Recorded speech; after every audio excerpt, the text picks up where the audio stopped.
if you get this part of your research wrong, your entire study can lose focus. Now let's fix that. Today I'm going to teach you how you can define your study population properly by setting the right inclusion and exclusion criteria that is actually going to make sense for your study.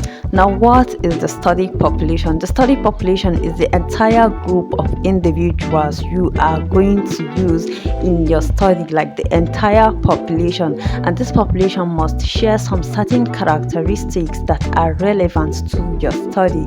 Now, looking at the research topic on the screen, that means I'll be needing nurses that are licensed and are practicing and also are likely to encounter research in their place of work. So there are some steps you need to follow when you are defining your study population, and the first step requires you to ask yourself some certain questions. And the first question is, who has the information that I need?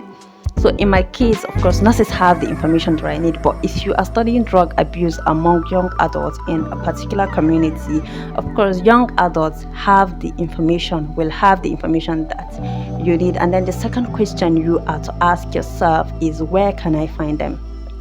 Yes, is it at home, at school, in a community, or in a hospital? So of course, I can find the nurses in a hospital, but in that drug abuse example, if you go to the community, you are going to find some spots where they do their things, yes, in the community. So the third question you should be asking yourself is, what level of experience matters to me?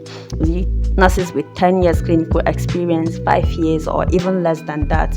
So I don't think this third question actually applies to the drug abuse example. So you are going to shape your questions based on your research topic. So, and this brings us to step 2, which is inclusion and exclusion criteria. Now, the inclusion criteria is what someone must have, what qualifies someone to be in your study, and then the exclusion criteria is what disqualifies someone from being part of your research study.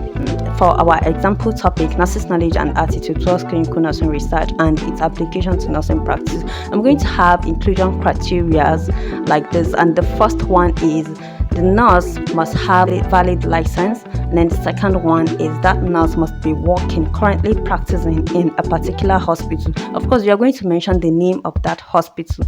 Let's say nurse is currently practicing at ABC Teaching Hospital, and then the third one is they should have at least more than 1 year clinical experience. So if you have all this, you can be in my study. Congratulations.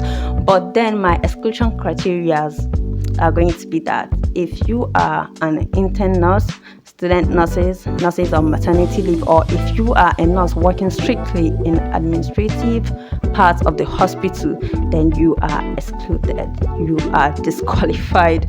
Yeah, so that's just the inclusion and exclusion criteria. So step 3 is to keep it focused and practical. Now, what do I mean by this? I'm just saying that your study population should be relevant to your research question, and also your study population should be clearly described in your chapter 3. And also another thing is that your study population should be accessible within your time and resources. And also note that the way you define your population can either make or break the quality of your results. So let the inclusion and exclusion criteria do the filtering.